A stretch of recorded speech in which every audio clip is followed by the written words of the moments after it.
सत्संग में क्यों आना चाहिए, सत्संग में क्या मिलता है, क्यों जरूरी है सत्संग।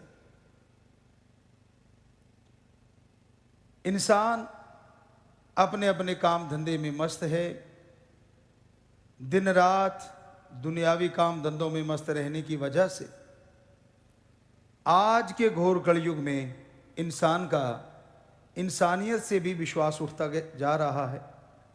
दूसरे शब्दों में इंसानियत खत्म होती जा रही, मानवता खत्म हो रही। कारण काम धंधों में बिजी रहने की वजह से दिमाग पे लोड बढ़ता है, बहुत असर आता है, दिमाग माइंड डिस्टर्ब हो जाता है, टेंशन हो जाती है, परेशानियां आ जाती हैं। टेंशनें परेशानियां सिर्फ मालिक से दूर नहीं करती, बल्कि बंदा अपने आप से भी दूर हो जाता है। उसे होश ही नहीं रहती कि उसे अपने लिए क्या करना है, आत्मा के लिए क्या करना है, शरीर के लिए क्या करना है। क्योंकि टेंशन, चिंता एक ऐसी चिता है जो जीते जी इंसान को जलाती रहती है। एक वो चिता होती है जो मरणोपरांत जला देती है तो कहानी खत्म हो जाती है, लेकिन ये चिंता ऐसी चिता है जो हमेशा चलती रहती है। कभी मार देती आदमी, फिर जिंदा होता है, फिर मरता है, फिर जिंदा होता है।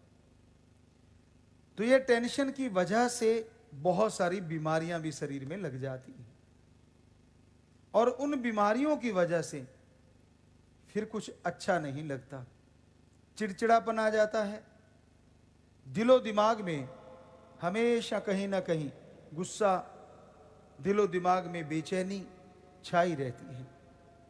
बीमारियों की वजह से शरीर नकारा सा होने लगता है, तो इंसान के अंदर जीने की चाह तक खत्म हो जाती है। कई बार तो आपने सुना होगा लोग सुसाइड कर जाते हैं, जो कि बिल्कुल गलत है। ऐसा नहीं करना चाहिए। हमारे धर्मों में आत्मघाती महापापी, इसलिए कभी भी सुसाइड का तो सोचो भी ना। पर यह संभव कैसे हो? क्योंकि जब तक आदमी सत्संग में नहीं आता, उसके अंदर की आत्मा की शक्ति नहीं बढ़ती, यानी सोल पावर नहीं बढ़ती। और जब तक आत्मिक शक्ति नहीं बढ़ेगी तो आत्म बल नहीं आता, और आत्म बल नहीं आएगा तो वो परेशानियों से हमेशा दबा रहेगा, टेंशनों में घिरा रहेगा। इसलिए सत्संग जरूरी है कि आप सत्संग में आए, सुने, अमल करें, ताकि आपकी आत्मा को शक्ति मिले और आत्म बल से आप बुलंदियों को छू जाएं। और आत्म बल ऐसी शक्ति है, ऐसा बल है, जिसके अंदर आ जाता है वो रिवर्स हो सकता है। यानी जिन गम, चिंता, टेंशनों की वजह से शरीर का नुकसान हुआ, काम धंधे में नुकसान हुआ, सुमरन करने से, सेवा करने से, आत्मिक शक्तियां जागृत होने से, आत्म बल आने से वो इंसान फिर से शरीर को तंदुरुस्त कर लेता है और काम धंधे में, तरक्कियों में बुलंदी छू जाता है। ऐसा हमारे करोड़ों बच्चों के साथ हुआ है, जो कि संख्या 6 करोड़ 80 लाख के पार हो गई है। बहुत से बच्चे यहां बैठे भी हैं जिन्होंने ये अनुभव किया है, क्या थे और क्या बन गए। आप देख सकते हैं, ये हमारी बड़ाई नहीं, हम तो खाकसार चौकीदार हैं, आपके जूतों में बैठने को तैयार हैं, लेकिन ये बड़ाई है उस ओम हरि अल्लाह वाहिगुरु शाह सतनाम शाह मस्तान दाता के रहमो करम कृपा दृष्टि की। तो आप देखिए, हाथ हमने बोला नहीं और आप देख सकते हैं इतने हाथ खड़े हैं। आप लाखों करोड़ों कह सकते हैं तो गलत नहीं होगा। हाथ नीचे कर लें बेटा, मालिक बहुत खुशियां दे, दया में रहमत से नवाजे। तो यही कारण है कि आज आदमी सत्संग में आके लाभ उठा रहा है। भागों वाले हो, नसीबों वाले हो, क्योंकि कलयुग में सत्संग में आना आसान नहीं, बड़ा ही मुश्किल है। 7 ताकतें आपके और परमात्मा के बीच में हैं, यही सत्संग से दूर रखती हैं। काम वासना, क्रोध, लोभ, मोह, अहंकार, मन, माया।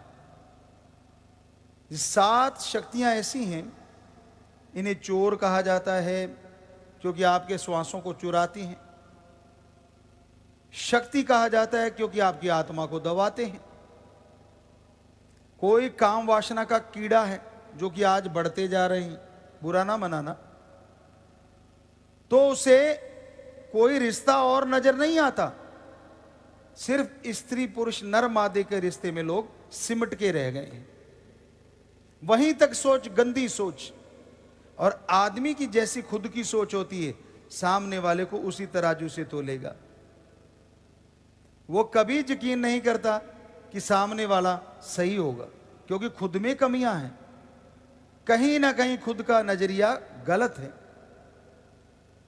तो काम वासना वाला, जिसके अंदर ये अंधेरी छाई होती है, उसके लिए माँ बाप, बहन भाई, कोई रिश्ता, यार दोस्त, मित्र, सहेली, कोई रिश्ता नहीं होता। बस एक ही रिश्ता होता है, नर मादा। और ये हम नहीं कह रहे, हमारे पवित्र वेदों में महापुरुषों ने फरमाया है, सभी धर्मों के पवित्र ग्रंथों में साफ लिखा है कि ऐसा कलयुग आएगा जब हाथ को हाथ खाएगा, रिश्ते मिट जाएंगे। समझ लेना वो घोर कलयुग है, या वो कलयुग जवानी पे है। तो आज जब रूहानियत की नजरिए से देखते हैं, शास्त्र नाम शाह मस्तान जी दाता रहबर हमें दिखाते हैं, तो नजर आता है कि वाकई वो समय कब का आ चुका है। कोई यकीन नहीं करता किसी पे, और करना भी नहीं चाहिए बहुत सारी चीजों में। पर क्या यकीन के बिना आपका बेड़ा पार हो जाएगा? नहीं, हर बात पे यकीन करना पड़ता है। इलाज करवाओ डॉक्टर पे, बस पे बैठे ड्राइवर पे, किसान को दुकान पे यहां से बीज मिलता है, खाने पे, तो यकीन तो करना ही पड़ता है। लेकिन इन चीजों पे यकीन ना करें। काम वासना, इसका कीड़ा ना बने। साईं श्रावण शाह जी महाराज ने, शाह मस्ताना जी दाता रहबर ने एक वचन फरमाया था, आज वही कहलवा रहे हैं, वही हम तो खाक। क्या कहा था? पशु भी तब मिलता है, आपस में मिलते हैं जब उन्होंने बच्चा लेना होता है। और मनुष्य, आपको सोचना चाहिए, आप तो परम पिता परमात्मा की सर्वश्रेष्ठ कृति हो। आपको सोचना चाहिए